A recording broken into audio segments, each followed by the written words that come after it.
नमस्कार दोस्तों, आपका एक बार फिर से स्वागत है हमारे YouTube channel Rajput tech classes में। आज हम बात करने वाले हैं SRTF की शॉर्टेस्ट रिमेनिंग टाइम फर्स्ट। ठीक है, जो कि मोड है हमारा प्रीम्प्टिव, और क्राइटेरिया हम लोग जो मान के चलेंगे वो मान के चलेंगे वर्स्ट टाइम। ठीक है, शॉर्टेस्ट रिमेनिंग टाइम फर्स्ट, और जो हमने इससे पहले पढ़ा था शॉर्टेस्ट जॉब फर्स्ट। अगर शॉर्टेस्ट जॉब फर्स्ट को हम लोग प्रीम्प्टिव से कर देना तो वो हमारा क्या होगा, एक तरीके का शॉर्टेस्ट रिमेनिंग टाइम फर्स्ट ही होता है। ठीक है ना। और हम लोग जो पढ़ने वाले हैं, आज हम पढ़ेंगे SRTF shortest remaining time first. ठीक है। चलो शुरू करते हैं। तुम्हारे पास एक क्वेश्चन गिवन है। ठीक है, क्वेश्चन गिवन है तो सबसे पहले हमारा स्टेप क्या होता है, जीरो से प्रोसेस को अराइव करना। ठीक है, जीरो से मैं जैसे प्रोसेस को अराइव करूंगा तो जीरो पे हम लोग ये देखेंगे सबसे पहले कौन सी प्रोसेस हमारी अराइव हो चुकी है। ठीक है, जीरो पे हमारी मान के चलो कौन सी वाली प्रोसेस अराइव होगी, हमारी P1 अराइव हो चुकी है। तो P1 अराइव हुई है। अब हम लोग का जब नॉन प्रीम्प्टिव में जब करते थे तो नॉन प्रीम्प्टिव में हम लोग क्या करते थे, 0 to 5 यानी कि पूरा पूरा 5 तक हम लोग एग्जीक्यूट कराते थे। लेकिन नॉन प्रीम्प्टिव में हम लोग पूरा एग्जीक्यूट कराते हैं, बट प्रीम्प्टिव में हम लोग क्या करेंगे, ओनली 1 यूनिट ऑफ टाइम के लिए चलेंगे। ठीक है, सो ना P1 को हम लोग किस में 1 यूनिट ऑफ टाइम के लिए एग्जीक्यूट कराया। ठीक है, जैसे 1 यूनिट ऑफ टाइम के लिए जब एग्जीक्यूट कराऊंगा P1 को, तो नेक्स्ट स्टेप में आप लोग देख सकते हैं, नेक्स्ट स्टेप में क्या होगा इसमें कि जैसे P1, अब मैं यहाँ पे चेक करूंगा, देखो P1, अब P1 पे सॉरी 1 पे अराइवल टाइम कौन कौन सा अराइव हो चुका है। तो प्रोसेस के अंदर मैंने प्रोसेस यहाँ पे डिफाइन कर रखी है कि प्रोसेस के अंदर कौन कौन सी प्रोसेस हमारी आ चुकी है P1 पे, CPU के अंदर। ठीक है, CPU के अंदर हमारी P1 और P2 भी आ चुकी हैं, दोनों किस पे, 1 पे। देखो P2 हमारा किस पे, 1 पे अराइव हो चुका है। तो अब हम ये चेक करेंगे, और देखो यहाँ पे मैंने ये भी वैल्यू दे रखी है, P1 को अभी हमने 1 टाइम किया तो देखो मैंने 5 को क्या है रेड में शो कराया है, क्योंकि हमें पता था पहले वाला फर्स्ट टाइम P1 का कितना 5 था, तो 1 टाइम चल गया तो अब कितना आ रहा है उसका 4 रहा है। रेड का मतलब, रेड में ये जो लिखा है रेड का मतलब यही है कि अब पहले हमारी 5 थी, अब मुझे 1 टाइम चल चुका है तो हमारा अब 4 बचा, क्योंकि हम सिंगल यूनिट ऑफ टाइम के लिए काम कर रहे हैं। ठीक है, अब हमारे पास कौन सा है, P1 और P2। अब P1 और P2 में से कौन सा एग्जीक्यूट करें, उसमें हम लोग देख लेंगे क्राइटेरिया, जिसका क्राइटेरिया कम होगा उसको हम लोग एग्जीक्यूट करा देंगे। यानी P2 का फर्स्ट टाइम कितना 3, और P1 का कितना है 4 है, पहले 5 था 4 होगा, क्योंकि 1 यूनिट ऑफ टाइम के लिए चल चुका है।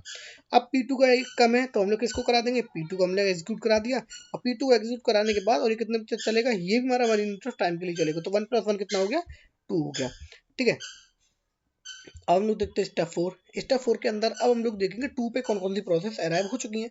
अब देखो CPU के अंदर हमारी P1 ऑलरेडी थी, P2 भी चल रही है, और हमारी देखो 2 पे P3 भी हमारी अराइव हो चुकी है। ठीक है, और P2 को हमने क्या, पहले 3 था, 1 यूनिट ऑफ टाइम के लिए चल गया, और यहाँ पे कितना हो गया भाई 2 और चलना है अभी इसको।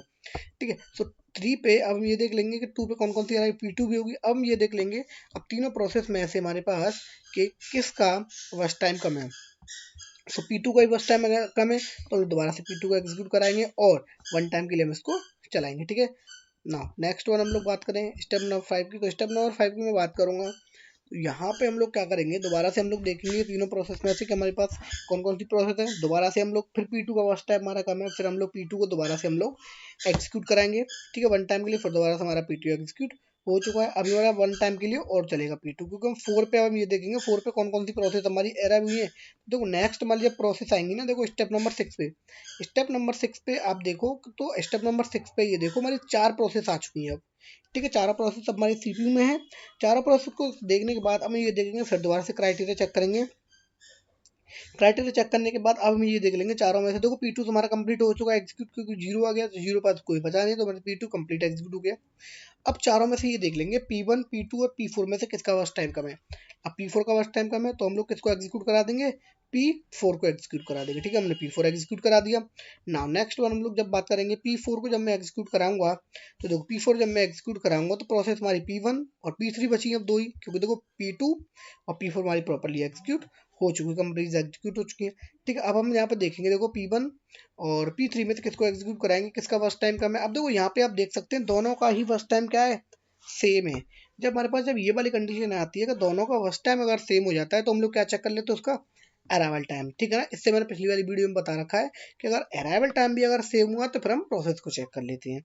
ठीक है। सो ना अब यहाँ बस टाइम दोनों को सेम है, तो प्रोसेस का कौन सी है, सॉरी अराइवल टाइम किसका कम है, P1 का, तो देन P1 को एक्सिक्यूट करेंगे। अब देखो P1 को मैंने 5 to 9 एक साथ मैंने एक्सिक्यूट करा दिया है, क्योंकि देखो जब भी मैं चेक करूंगा यहाँ पे, अब देखो इसका बस टाइम कितना हो जाएगा 4 का, जैसे ही 1 चलूंगा तो 3 हो जाएगा, अब 3 और 4 कितना रहेगा, P3 का 4 है, तो ये कितना मैंने एक साथ ही इसको पूरा का पूरा एग्जीक्यूट करा दिया है। आप इसको सिंगल सिंगल भी कर सकते हैं और इसको एक साथ भी आप इस तरीके से एग्जीक्यूट कर सकते हैं। ठीक है, तो मैंने क्या कर दिया, P1 को डायरेक्टली 4 बार एग्जीक्यूट करा दिया, तो क्या होगा 5 to 9 हो गया। ठीक है, तो ना स्टेप नंबर 5 में P3 बचा। अब P3 कितना टाइम होगा, देखो P3 भी हमारा कितना 4 टाइम होगा, तो P3 को भी मैं क्या करा दूंगा, एक साथ ही एग्जीक्यूट पूरा पूरा का पूरा करा दूंगा। तो P3 9 to 13 हो गया, क्योंकि 4 टाइम मैंने इसको भी एग्जीक्यूट करा दिया।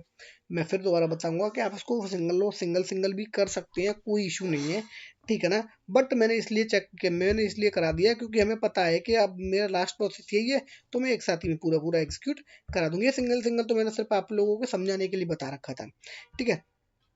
सो ना अब ये हो गया पूरी प्रोसेस। अब देखो अब हम लोग इसमें निकालेंगे फाइंड द कंप्लीशन टाइम। अब देखो कंप्लीशन टाइम, इससे पहले जब हम लोग जो निकाल रहे थे, पहले तो हम लोग प्रॉपर एक बार में पूरा एग्जीक्यूट करा रहे थे, तो उसके जस्ट राइट हैंड पे जो वैल्यू आ रही थी वो हमारा क्या था, कंप्लीशन टाइम। अब इसमें हमारे पास क्या है, प्रोसेस बार बार एग्जीक्यूट हुई है, तो बार बार एग्जीक्यूट हुई है, तो हम लोग ये चेक करेंगे कि प्रोसेस सबसे लास्ट में कब एग्जीक्यूट हुई थी, तो उसके राइट वाला हमारा क्या होगा, कंप्लीशन टाइम। और P1 देखो 0 पे अराइव हुआ था, ठीक है, 1 पे ही यहाँ पे भी हमारा अराइव हुआ था, तो 1 पे कंप्लीट हो गया था, लेकिन हम लोग यहाँ पे कंप्लीशन टाइम ले लेंगे। कंप्लीशन टाइम कौन सा लेंगे, सबसे लास्ट में जो एग्जीक्यूट हुआ था उस वाले का कंप्लीशन टाइम। देखो P1 यहाँ पे एग्जीक्यूट हुआ है, तो इसका कंप्लीशन टाइम कितना है, 9, तो हमने 9 ले लिया। ऐसे हम लोग P2 का लास्ट कौन सा है, ये वाला, इसका 4 हो गया। P3 का लास्ट कौन सा है, ये, तो इसका कितना हो गया 13, एंड P4 का लास्ट कौन सा है, ये रहा, तो इसका कितना हो गया 5 हो गया। ठीक है ना, नेक्स्ट वन हम लोग करेंगे बात turn around time. Turn around time क्या होता है, हमारा कंप्लीशन टाइम माइनस के अराइवल टाइम, ठीक है। सब्ट्रैक्ट कर दो, सेम आएगा, ठीक है। हमारा सब्ट्रैक्ट करने के बाद ये वैल्यू आ जाएगी, टर्न अराउंड टाइम हम लोग ने निकाल लिया ना। आफ्टर दैट हम लोग निकालेंगे वेटिंग टाइम, ठीक है। वेटिंग टाइम क्या होता है हमारा, टर्न अराउंड टाइम माइनस के बस टाइम। देखो मैं इनको स्पीड में क्यों बता रहा हूँ, क्योंकि हम लोग जल्दी जल्दी क्यों बता रहे हैं इसको, क्योंकि हमें इससे पहले और वाली वीडियोज को हम लोग इन चीज़ों को फाइंड आउट कर चुके हैं, ठीक है ना। ठीक है, तो हम लोग निकालेंगे वेटिंग टाइम। वेटिंग टाइम क्या होता है हमारा, टर्न अराउंड टाइम माइनस के वर्स्ट टाइम, ठीक है। तो टर्न अराउंड टाइम में से वेटिंग टाइम को आप सॉरी वर्स्ट टाइम को सब्ट्रैक्ट कर देंगे तो हमारा वेटिंग टाइम निकल के आ गया। अब देखो यहाँ पे जब मैंने निकाला था क्या निकाला था, फाइंड, ठीक है। अब हम निकालेंगे रिस्पांस टाइम। देखो रिस्पांस टाइम को अभी तक हम लोग जब नॉन प्रीम्प्टिव कंपटीशन में देख रहे थे, तो रिस्पांस टाइम को किसके इक्वल लिख लेते, वेटिंग टाइम के इक्वल।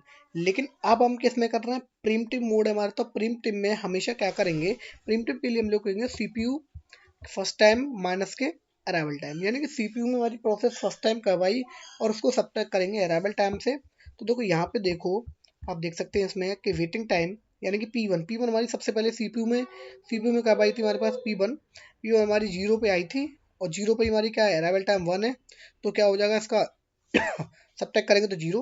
अब देखो P3 का हम लोग एक बार देख लेते हैं, ठीक है ना। P3 का प्रोसेस हम लोग यहाँ पे देखेंगे, ये रहा। अब देखो P3 सबसे पहले कब आया था, P3 देखो सबसे पहले 9 पे आया था, ठीक है। P3 देखो सबसे पहले किस पे आया था, P3 हमारा 9 पे आया था, ठीक है। और अराइवल टाइम कितना है इसका 2 है, तो 9 माइनस 2 कितना हो गया, 7 हो गया, ठीक है। अब देखो यहाँ पर देख सकते हैं आप कि यहाँ पे वेटिंग टाइम और रिस्पॉन्स टाइम कौन दोनों में क्या आ रहा है, डिफरेंस आ रहा है, ठीक है ना। क्योंकि हम लोग जब भी प्रीम्प्टिव कंडीशन की बात करेंगे तो हमेशा हमारा रिस्पॉन्स टाइम और वेटिंग टाइम क्या होगा, डिफरेंस आएगा। और अगर हम नॉन प्रीम्प्टिव की बात करेंगे तो हमारा दोनों का रिस्पॉन्स टाइम और वेटिंग टाइम क्या होगा, हमारा हमेशा सेम रहेगा, ठीक है। सो ना अब देखो बहुत से क्वेश्चनों में ये हमेशा average turn around time and average waiting time and average response time हमेशा पूछ लेता है, तो ये मैंने इनके फाइंड आउट भी कर सकते हैं। एवरेज टर्न अराउंड टाइम अगर निकालेंगे तो इसका 6 आएगा, वेटिंग टाइम निकालेंगे तो 1.75 एंड रिस्पॉन्स टाइम निकालेंगे तो 1.75 आएगा, ठीक है। सो आई होप आपको ये वीडियो समझ में आई होगी। अगर आपको ये वीडियो अच्छी लगी तो अपने दोस्तों के साथ शेयर करें और हमारे कमेंट सेक्शन में जाके बताएं। आपको कोई भी क्वेरी है तो हमारे कमेंट सेक्शन में आप आके बता सकते हैं कि मेरी एक प्रॉब्लम है, मैं उन प्रॉब्लम्स को सॉर्ट आउट करने की जरूर कोशिश करूंगा, ठीक है ना। आई होप समझ में आई। अगर आप वीडियो तो हमारे चैनल को राजपूत टेक क्लास को सब्सक्राइब करें और हमारी वीडियो को लाइक कमेंट एंड शेयर करें, ठीक है। तो आज के लिए इतना ही, थैंक यू सो मच।